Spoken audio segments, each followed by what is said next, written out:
So exactly what is the Aiyima HYFIOO DM100? Well, it's a streamer, you knew that already. But it's worth taking a moment to consider that you don't need a streamer to stream. I stream on my phone all the time. As I've said before, my favourite way to listen to music other than live is walking in my local woods. But I also stream from my Apple TV box. Not so often, but when I want to, then I want to. And Spotify plays perfectly, which is all that I need.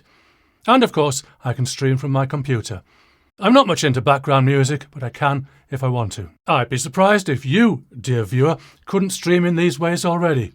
But here you are watching my video, so clearly you're considering whether you need a dedicated streamer to improve your enjoyment, which could be the Aiyima HYFIOO DM100. But let's start with a traditional Oxfordshire unboxing ceremony.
If my other streamers, my phone, Apple TV box and my computer can stream, what exactly is this streamer, the HYFIOO DM100?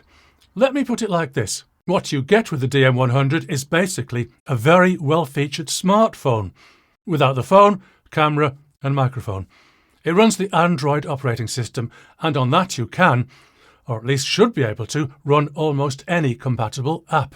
Out of the box I see Spotify, Apple Music and the other big streaming players, Tidal, Qobuz, Amazon Music and Adagio for classical music fans. But the DM100 can do more. Hey, there's a radio app, Radio Droid.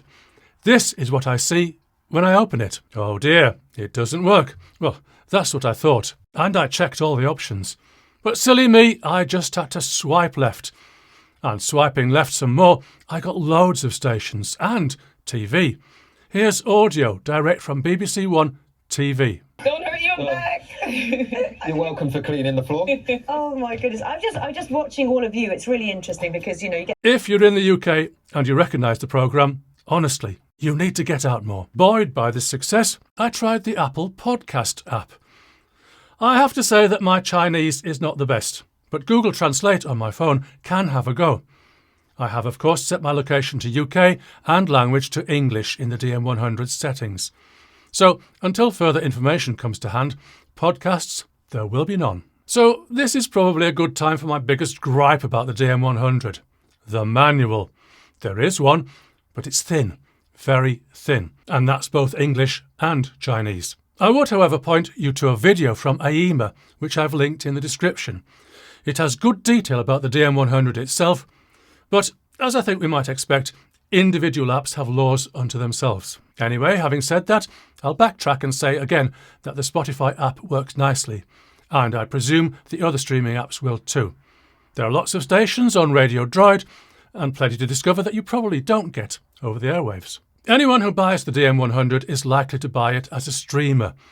But I think we all know the pros and cons of streaming and the advantages of owning your music, owning your copy of the ones and zeros that make up the audio files. And so you don't, if you don't want to, have to stream. Yay, say some.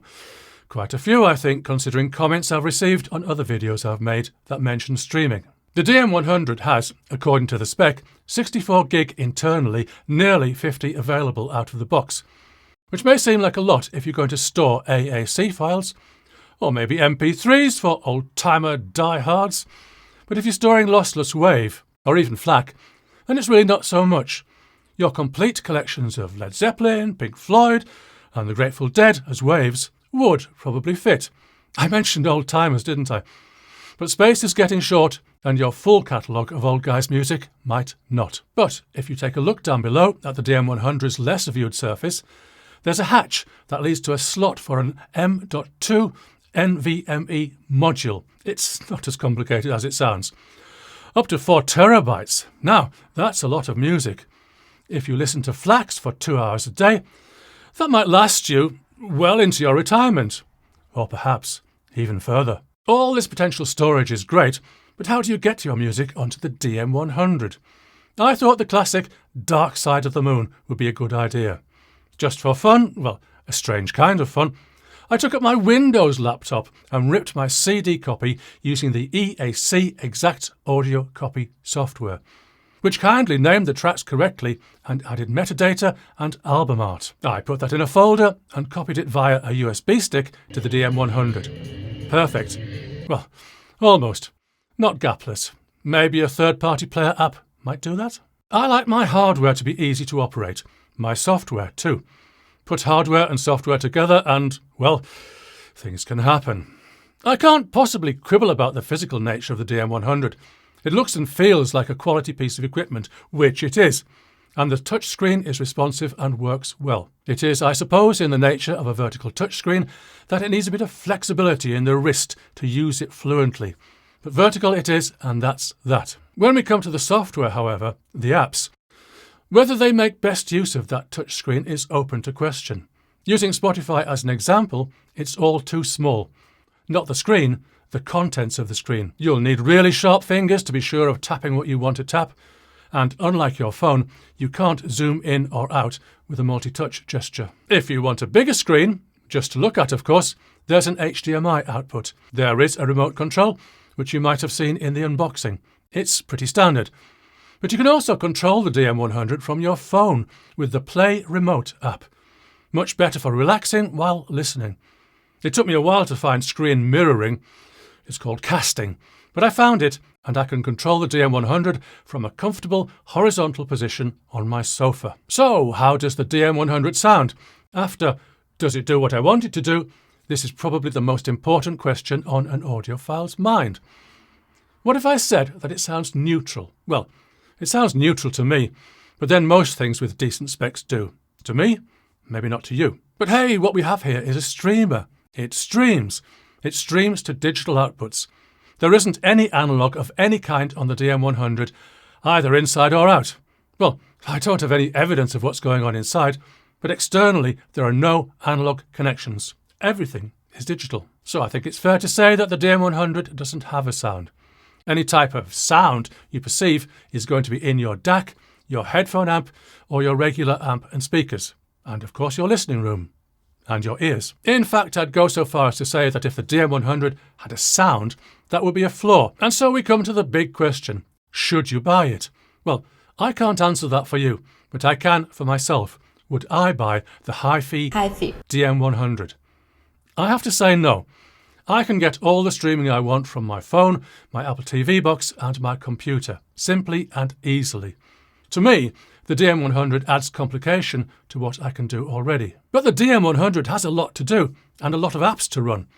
If some of the apps, Apple Podcast in Chinese looking at you, if some of the apps make this harder work, then it isn't the DM100's fault. I'll also say that because the DM100 and its apps are quite complicated, there's the possibility I might have made some mistakes or omissions, bearing in mind it isn't practical to cover everything. Commenters are totally welcome to correct me or add important points if necessary. My advice is to take in all of the product literature, watch Aiyima's video that I mentioned earlier, link in the description, and take in as many reviews as you can. See you soon.